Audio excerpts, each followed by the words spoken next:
যে মাথা গুঁজে খাইতে লাগবে, একটা মেয়ে মানুষ রাস্তায় থাকা সম্ভব না। আমার কিছু টাকা জমাইছিলাম, আমি আমার বিনা পাওনা আলাদাকে দিব, কিন্তু সেই হোটেলে মহাজনে সেই টাকা গেলে চুরি করে নেয়। বরিশালে অসহায় নারীর শেষ সম্বলটুকু কেড়ে নিল আবাসিক হোটেল মালিক জাকির।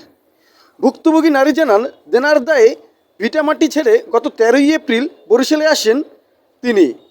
শহরে কোনো আত্মীয় স্বজন না থাকায় চাঁদমারি হোটেল জাকিয়ায় আশ্রয় নেন তিনি। পরে দেনামুক্ত হওয়ার আশায় মানুষের দ্বারে দ্বারে ঘুরে 70,000 টাকা সঞ্চয় করেন তিনি। সেই সঞ্চয়কৃত টাকাও আত্মসাৎ করেন জাকিয়া হোটেলের মালিক জাকির। জি, আপনার নাম কি? আমার নাম হাসি। আমার বাসা রায়পুর কালিজিরা বটতলা। আমার বাড়ি একটু গ্যাঞ্জামের কারণে আমি মানুষের কাছে দিনা হয়েছি, এর জন্য আমি দূরে থেকে কিছু টাকা জমানোর জন্য আমি ঘুরে আসছিলাম। বরিশাল শহরেই ছিলাম, আমি কোনো জায়গায় পলাই যাই না। আমার গ্রামের সবাই জানে আমি পলাই গেছি, কিন্তু না, আমার একটা হোটেলে আপাতত আমি অবস্থান দিয়েছিলাম যে মাথা হোটেলের নাম কোন জায়গায় ছিল হোটেলটা?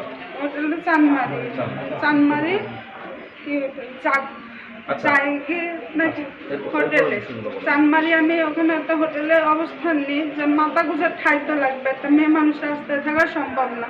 আমার কিছু টাকা জমাইছিলাম, আমি আমার বিনা পাওনা আলাদাকে দিব, কিন্তু সেই হোটেলে মহাজনে সেই টাকা গেলে চুরি করে নেয়।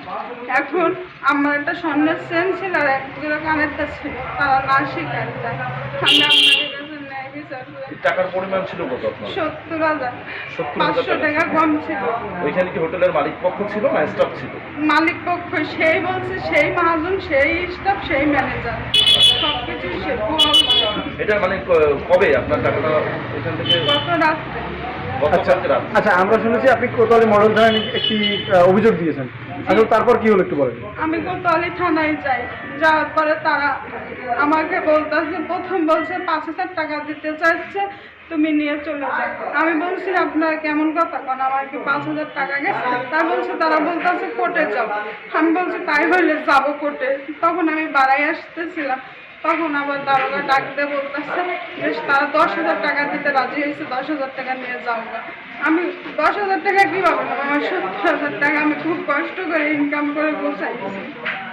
আমার একটা এতিম বাচ্চা আছে, আমি মানুষের কাছে বাচ্চাদের দিয়ে। আচ্ছা, আপনার এই অভিযোগের এই ছিলেন তো